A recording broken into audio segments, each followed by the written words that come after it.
बस्ती का नाम था रसूलपुर, गली नंबर 13। एक पुरानी तंग गली जिसमें हर मोड़ पर एक झुमके बेचने वाली औरत हर गुरुवार को आती थी। उम्र लगभग 20 साल की रही होगी। उसका नाम था शबनम।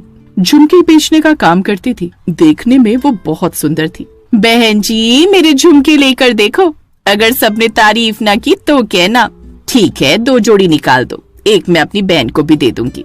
लेकिन गांव की कुछ औरतें उसकी सुंदरता से जलती थीं। एक दिन गांव की कुछ औरतों ने उसे घेर लिया। तू अपने आप को बहुत सुंदर समझती है? नहीं दीदी, ऐसा नहीं है। तेरी वजह से हमें कोई देखता तक नहीं है। तू एक डायन है, डायन। सब पर जादू किया हुआ है। इतना कहकर सबने शबनम को पीट पीट कर मार डाला और उसकी लाश को नाले में फेंक दिया। 40 साल तक सब ठीक था। फिर एक दिन एक और औरत आई। झुमके ले लो, झुमके। लाल आंखें और हाथ में एक लोहे की पुरानी थाली। थाली में ढेर सारे झुमके, कुछ चांदी के, कुछ सोने जैसे चमकते। वो औरत गली के हर घर के आगे खड़ी होती और टेढ़ी मुस्कान के साथ कहती, झुमके ले लो, झुमके, किस्मत बदल देंगे ये झुमके। बच्चे, बूढ़े, औरतें सब उसे दूर से देखते, लेकिन कोई पास नहीं जाता। उस औरत का नाम किसी को पता नहीं था। कितने के दिए ये झुमके आपने? अलग अलग रुपए के हैं सारे। ठीक है, दे दो ये वाले। जी ठीक है। औरत मुस्कुराई और झुमके देकर चली गई। जैसे ही वो गई, शिवानी भी अंदर चली गई और झुमके अलमारी में रख दिए। फिर वीरवार का दिन आया। ऐसे ही शिवानी धीरे धीरे बीमार होती गई। किसी को कुछ पता नहीं चला कि उसको हुआ क्या। फिर एक दिन वो मर गई। ना जाने क्या हुआ, शिवानी तो बिल्कुल ठीक थी। पता नहीं, मुझे तो झुमके वाली पर शक है। कहते हैं जिसने उसके झुमके खरीदे उसकी जिंदगी बदल गई, लेकिन कैसे बदली ये कहानी हर बार अधूरी रह जाती।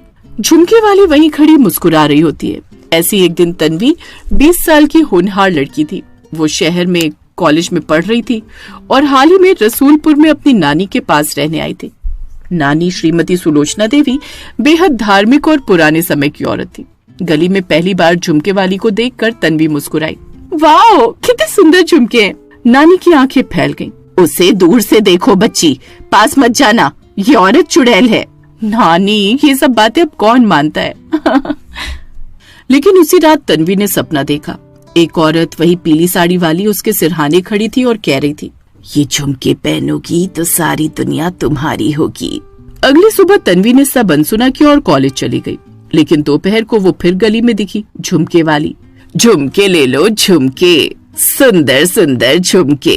तन्वी ने नजरें चुराई, लेकिन झुमकों की चमक ने जैसे उसे खींच लिया। कदम अनजाने में ही उस ओर बढ़ने लगे। कितने के हैं ये? तू चाहे तो फ्री में ले जा, पर एक वादा करना होगा। क्या वादा? हर गुरुवार तुझसे कोई न कोई गहना लिया जाएगा, लेकिन बदले में तुझे और मिलेगा। तन्वी हंस पड़ी। उसे ये कोई मजाक लगा।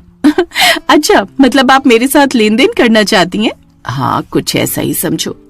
तन्वी ने उसकी बातों पर गौर नहीं किया और बात करते हुए उसने एक जोड़ी नीले झुमके लिए और अपने कानों में पहन लिए। ये अच्छे लग रहे हैं ना मुझ पर? हाँ, बहुत। तो यही ले रही हूँ मैं। वो झुमके उतारने लगती है, लेकिन वो औरत उसको मना कर देती है। रहने दो, अच्छे लग रहे हैं, पहन के रखो।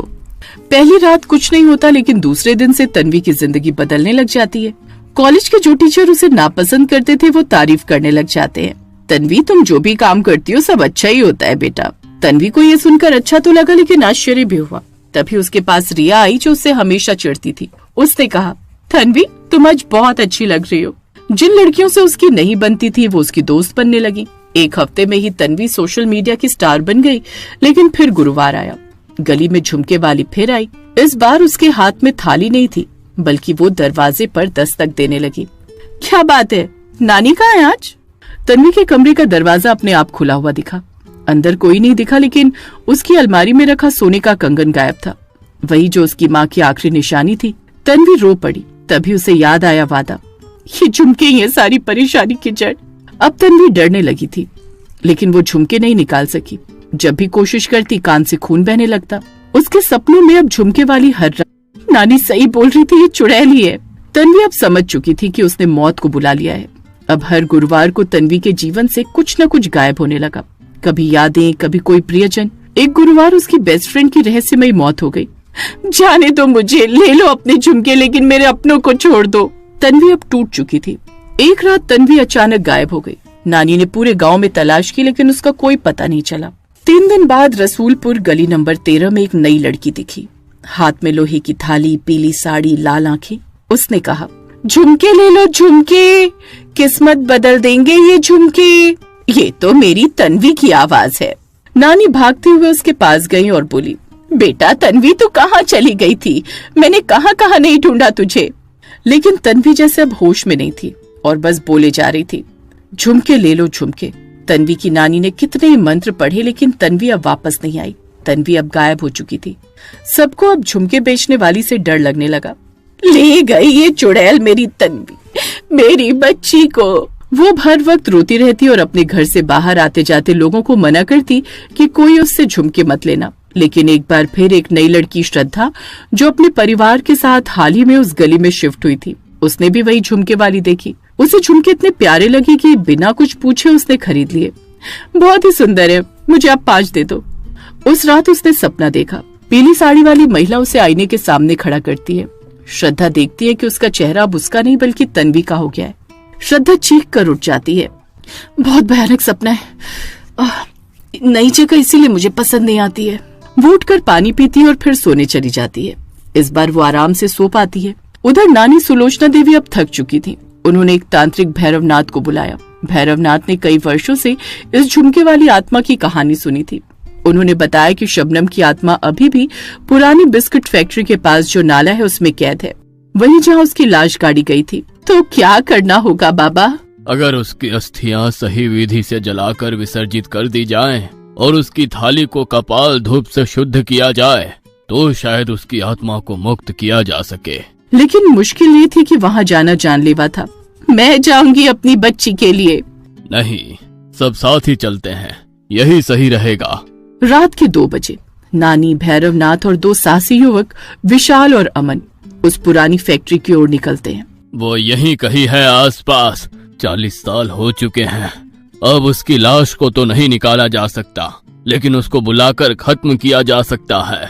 लेकिन वो आएगी कैसे? उसने तन्वी को भी पकड़ा है ना। तुम तन्वी को आवाज लगाओ, वो जरूर आएगी।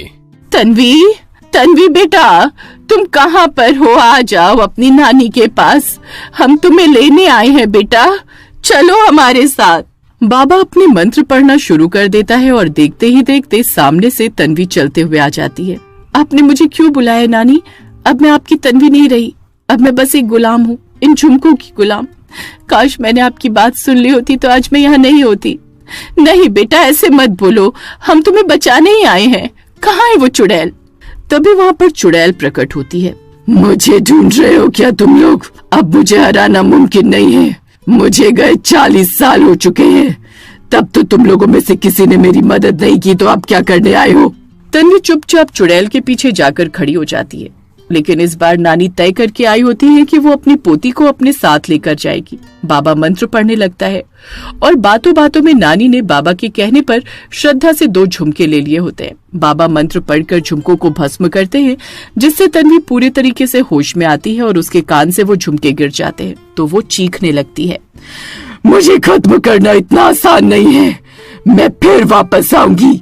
और तुमने तन्वी को तो बचा लिया, लेकिन मैं फिर बदला लूंगी सबसे।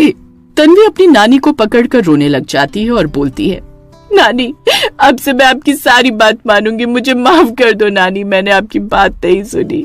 नहीं मेरी बच्ची, गलती बच्चों से ही तो होती है, मैंने तो तुझे हमेशा माफ किया है। चल अब घर चलते हैं। सब बाबा को धन्यवाद देते हैं और घर की तरफ चल देते हैं।